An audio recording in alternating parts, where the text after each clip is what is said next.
बिस्मिल्लाहिर्रहमानिर्रहीम। आज हम देखेंगे कि पीनट के क्या फ़ायदे हैं, क्या नुकसानात हैं, किस टाइम लेनी चाहिए, कितनी लेनी चाहिए, इसके ऊपर आज हम डिटेल से बात करेंगे। मेरा नाम डॉक्टर उमैर है, मैं एक डॉक्टर फार्मासिस्ट हूँ।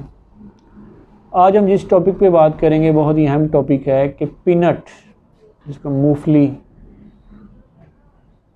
ये कितनी लेनी चाहिए एक दिन में, इसके क्या फ़ायदे हैं, क्या नुकसानात हैं। इसके ऊपर सबसे पहले तो हम इसमें देखते हैं कि इसमें कौन सी ऐसी न्यूट्रिशंस हैं जो मेजर इसमें पाई जाती है। इसमें मोस्ट इम्पॉर्टेंट इसमें प्रोटीन है और फाइबर, इसमें रिच सोर्स पाया जाता है। ये मोस्टली जो शुगर लेवल है उसको मेंटेन करती है। जो जिनका हार्ट की कॉम्प्लिकेशंस हैं, ब्लड प्रेशर कंट्रोल नहीं रहता है, ये उसको बेहतर करती है। और ये हमारी जो मोस्ट इम्पोर्टेंट है, जो बालों का हेयर फॉल है, जो जड़पन है, उसको बेहतर करती है। क्योंकि ये इसमें मोस्ट इम्पोर्टेंट ये चीज़ें हैं, ये कैल्शियम और विटामिन डी और मैग्नीशियम और कॉपर, इसमें काफ़ी हद तक ये पाया जाता है।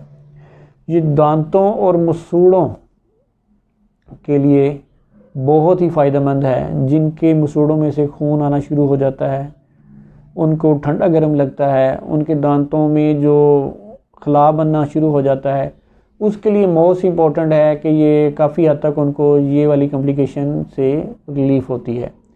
और ये लंग्स की सर्कुलेशन को, लंग्स की सप्लाई को काफ़ी हद तक ये बेहतर करता है। और साथ मैदे को ताकत देता है कि जो मैदे का डाइजेशन का निज़ाम है वो काफ़ी हद तक बेहतर हो जाता है। और उसके साथ इसका जो कॉन्स्टिपेशन का मसला है वो भी काफ़ी हद तक इससे बेहतर, क्योंकि इसमें फ़ाइबर काफ़ी हद मिकदार में पाया जाता है। और ये हमारे दिमाग को तेज़ करती है, हमारी मेमोरी को बूस्ट करती है। और इसके अलावा ये स्किन को ग्लो रखती है। स्किन काफ़ी हद तक इससे फ्रेश होती है और ग्लो होती है। और आम रूटीन में ये डाइट में भी ये इसको इस्तेमाल करवाते हैं कि बहुत सारी ऐसी चीज़ें होती हैं जो हम डाइट में नहीं ले सकते, लेकिन इसका इस्तेमाल कर सकते हैं, क्योंकि प्रोटीन इसमें और फाइबर का काफ़ी हद तक इसमें ज़्यादा पाया जाता है।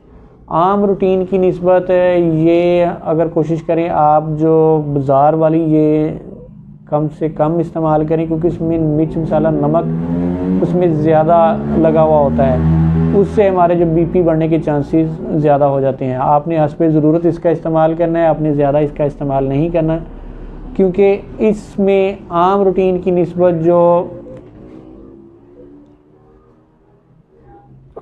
बहुत सारी ऐसी चीज़ें हैं, अगर हम इसका रूटीन से इतदाल से इस्तेमाल करेंगे क्योंकि तो फ़ायदा होगा। अगर हम इसका एक्स्ट्रा ऑर्डिनरी इस्तेमाल ज़्यादा मकदार में करेंगे तो ये हमारे लिए वही फ़ायदेमंद, ये हमारे कोलेस्ट्रॉल को बढ़ाएगी, हमारी ब्लड प्रेशर को बढ़ाएगी, हमारी जो है शुगर उसको ये कंट्रोल नहीं करेगी। क्योंकि इतदाल के साथ खाएंगे तो फिर ही हमें इसका फ़ायदा, क्योंकि कुदरती चीज़ कोई भी है उसका फ़ायदा तभी होता है जब हम उसका इस्तेमाल सही मानों में, सही टाइम पे और सही मिकदार में करते हैं, तो फिर ही उसका बेनिफिशियल हम उसका इस्तेमाल सही तरीक़ों में कर सकते हैं। अब इसमें मैं बताता हूँ कि ये हम कौन से अफराद इसको इस्तेमाल नहीं कर सकते। जिनको हाइपोथायराइडिज़म होता है वो इसका इस्तेमाल बिल्कुल नहीं कर सकते, क्योंकि उसके लिए ये काफ़ी कॉम्प्लिकेशन पैदा होने के चांसेस। जिन लोगों को हाइपोथायराइडिज़म है वो इसका इस्तेमाल ना करें। और जिनको एलर्जी होती है खाने से, क्योंकि बाज़ लोगों में ये हीट प्रोड्यूस करती है स्टमक में और उसकी वजह से एलर्जी बढ़ती है। जिनको ऑलरेडी पहले ही एलर्जी है वो कोशिश करें इसका कम से कम इस्तेमाल करें। और इसका जो आम रूटीन की निस्बत मैं आपको बताता हूँ, 14 से 17 दाने आपकी बेस्ट जो मैक्सिमम लिमिट है जो आपने लेनी है। क्योंकि अब बहुत सारी लोग ऐसे हैं कि वो कहते हैं जी कि ये तो इतने दानों से तुम्हारा कुछ बना ही नहीं है, लेकिन आपने इसको गुज़ार समझ के खाना है, बजाय कि आपने पेट भरने के लिए खाना है। कोशिश करें आपने इसको अपनी जो सर्दियों में ये सौगात हमारे लिए बहुत ही फ़ायदेमंद है, आप इसका रूटीन से इस्तेमाल करें। लेकिन इसका जो आपको मैंने डाइट बताया है मिकदार, आपने 14 से 17 मैक्सिमम दाने आपने रूटीन के एवरेज जो हैं वो आपने लेने हैं, इससे ज़्यादा आपने नहीं लेने। और बच्चों में आप मोस्ट इम्पॉर्टेंट इसका बटर, पीनट बटर आता है, वो आप इसका इस्तेमाल करवाएं। उससे जो आपका बच्चों का वीकनेस और जो बाकी कॉम्प्लिकेशन है वो काफ़ी हद तक उसका दूर होने के चांसेस भी होते हैं।